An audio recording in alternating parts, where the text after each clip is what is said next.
All right. Oh, professional up there, Hanson. A little bit. Yeah.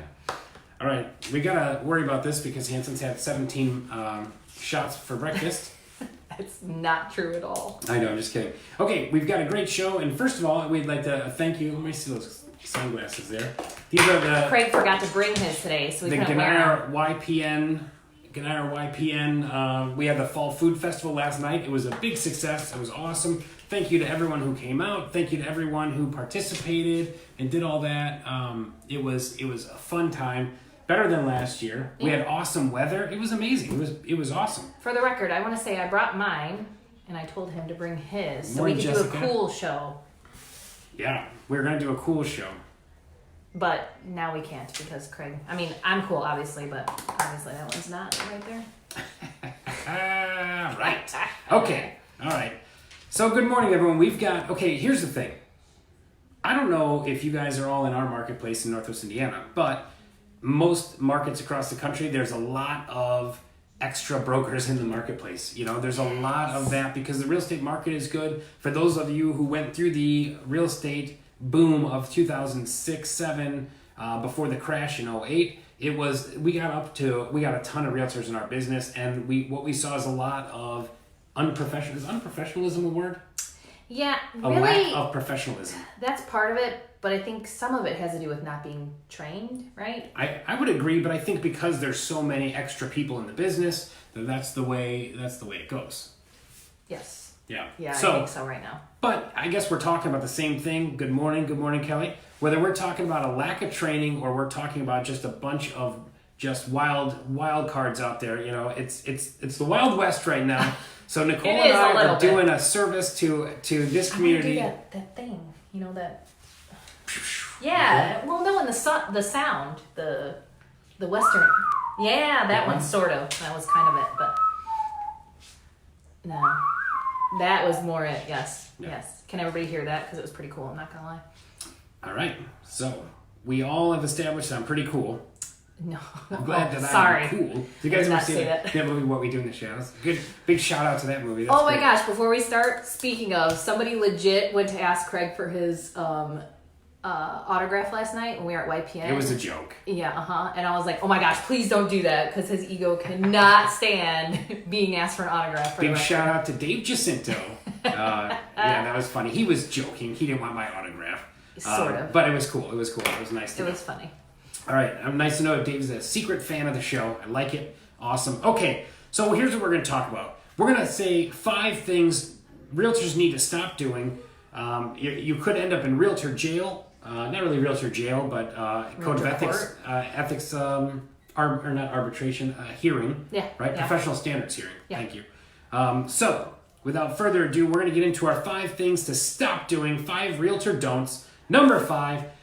Do not talk bad about other agents or the agents or our profession in general on social media. We see it every single day. Yeah, I sent snapshots to Craig. I'm like, really? Wow. Do not do that. One, it violates ethics. You cannot disparage or talk badly about other real estate agents. Yeah. You can't do it. Well, other realtors.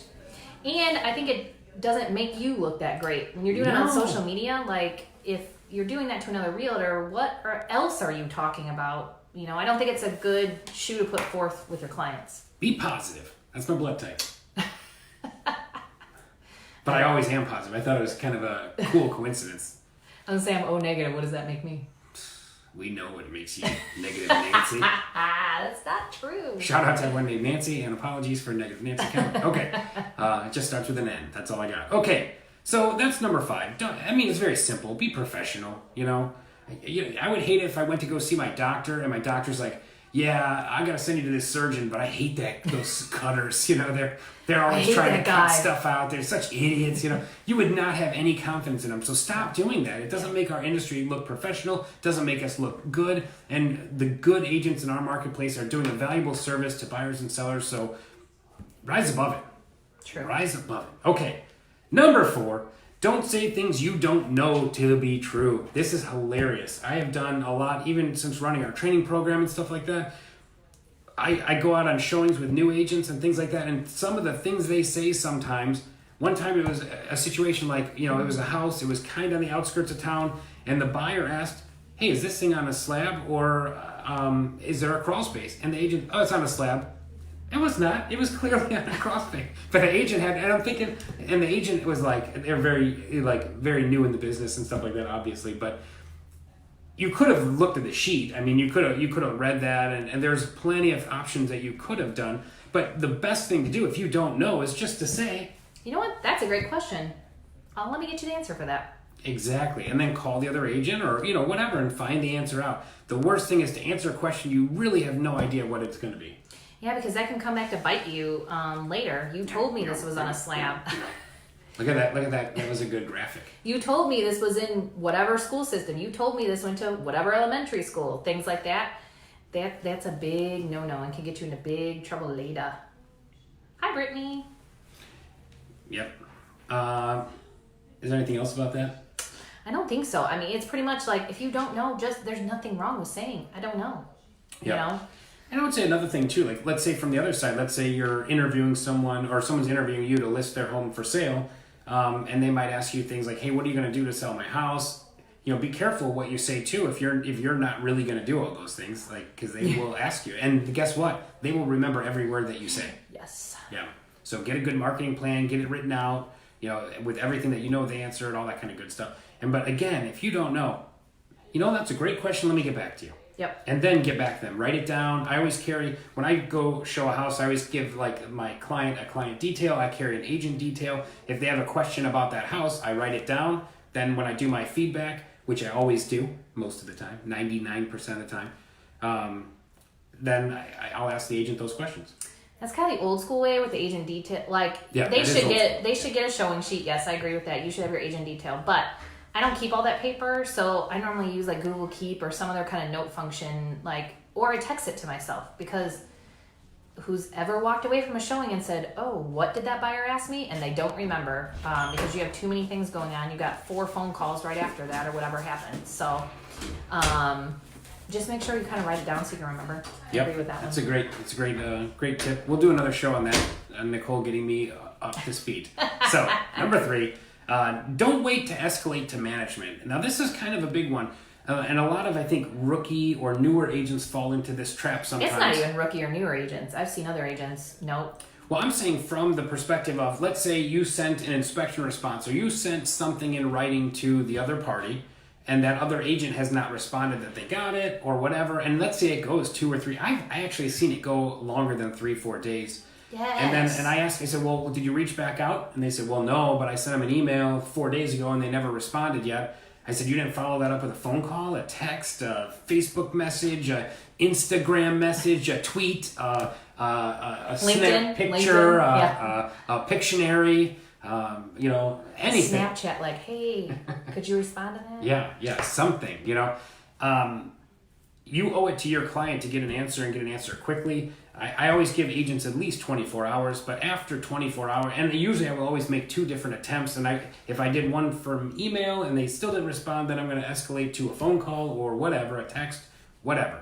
But don't wait, and if you don't get an answer, sometimes we had an agent that got in a car accident, they were in the hospital, we didn't know that they had offers on their desk that sitting there or something like that, but then they reached out to management, we got involved, we took care of it, everything got taken care of. So if you do not get an answer from an agent, what I usually do after 24 hours, and I do give a little bit more leeway on weekends, holidays, things like that, be reasonable, No one has to respond and jump when you say. Sometimes I'll get a call from an agent. I don't know what to do, Craig.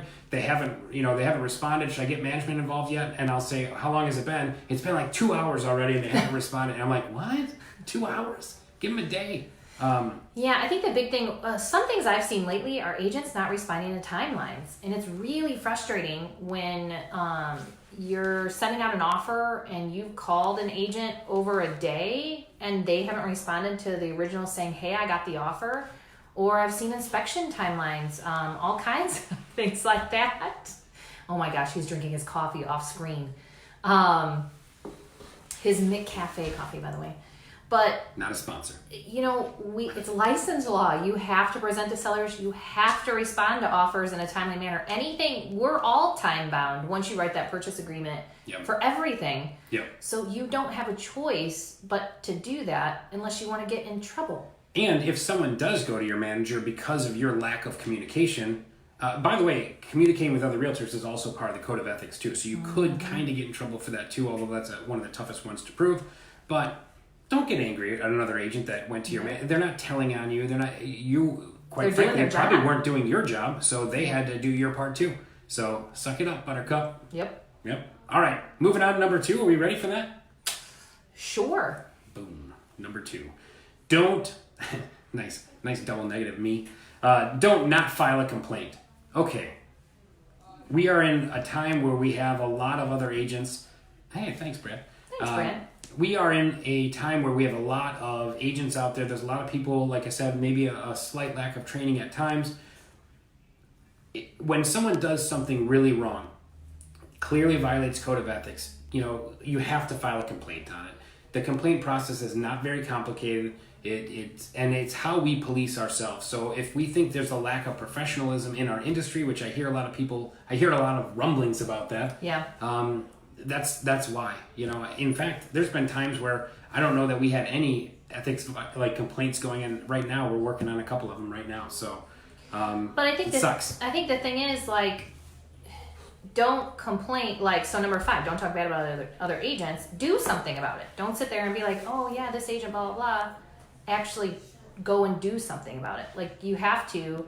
Basically, that's the only way. If we're self-policing and nobody polices, it is what it is. That's the only way we're going to get those standards to tighten up. Someone's doing something wrong, call in the cops. Real estate cops. By the way, you can contact... That could be a super cool show. Yeah. Oh, Real Estate Cops. Yes. Let's sing the Bad Boys theme song. Bad boys, bad boys. See, you didn't need to do it now. Thanks. Okay, I think that's good. I think we hit that one pretty good. File a complaint. I hate when you're cooler than me. Should have remembered. You could have been this cool if you had your sunglasses. I know. Okay. The number 1 don't, and this is an actual thing that we saw, is do not violate license law. You think the real estate police are bad? The attorney general, when you do something wrong, they have some authority in this state. So you do not want to see that come across your desk. And if you do get an attorney general letter that someone has made a complaint, a lot of times it's a consumer. You better answer that, and you better answer it quickly. And don't be afraid, because sometimes it's just something they're needing to get information because it might reference another complaint by someone else or something. So always just be honest, answer them quickly, and don't always stress out about it. Oh, because I was just going to say the attorney general letters, kind of like Mike Myers of, Halloween real estate, that kind of thing. I have no idea what she's talking about. Mike Myers. Put it in the comments below if you understand what Nicole's talking about. Hey, Nance, how you doing? All right, so, sorry to pick on Nicole there. Okay, but don't violate license law. One example that we recently saw was an agent basically got an offer on her listing that they didn't like, or their listing, and they put it in writing that they are not going to present it unless the agent comes back with a higher number. Are you kidding me? That's in writing. Yeah. Okay.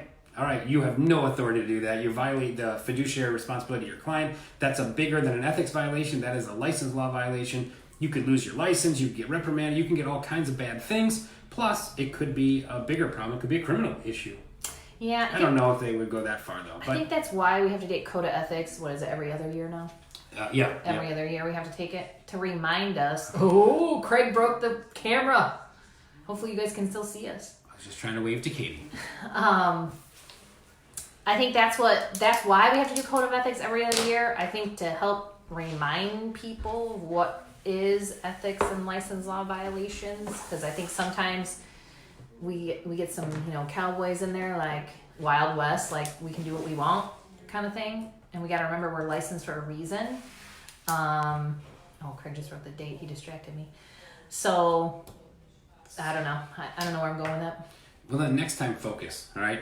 Don't violate license law. That's where you're at. Yeah, I guess, right? Your point must have been really earth-shattering. Oh, get out of here. Don't shove touch you out of the me. chair. Don't do that. I'm going to pour your coffee in the garbage. We are going to do this from Zoom or something from now on. Well, I'll be in the confines of my own safe office or house. Yeah, no. All right. Well, anyway, if you guys look, Nicole is fresh out of show ideas too. So I'm just kidding. We have 1 or 2 ready to go, but we're probably not going to do them. So if you guys, or we won't do them this week. No.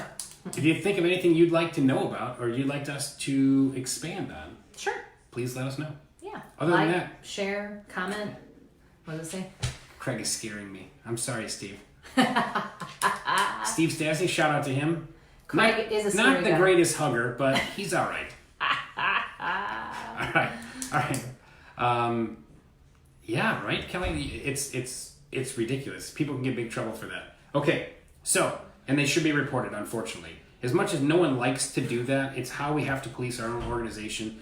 Raise the level of professionalism in our industry. You know, for the most part, we do an amazing service, and our customers deserve better. Yep. Sometimes. I think in general, though, we have a really good group of realtors. I think so. I think the core realtors that are doing, Yep. what is it, the Pareto principle or whatever, I would say the 20% of realtors that are doing 80% of the business are professionals. They're fantastic. And the younger group of agents that are coming up in the ranks, they're going to be tomorrow's, top 20%. So so they're learning. It's great. Yeah. Everything's great. And I would say most everyone is doing the right thing all the time. Yep. But there are some bad apples sometimes. Or maybe just bad decisions. Ooh, I like that. Maybe just bad decisions. There's no bad people. There's just bad choices. Yes, basically.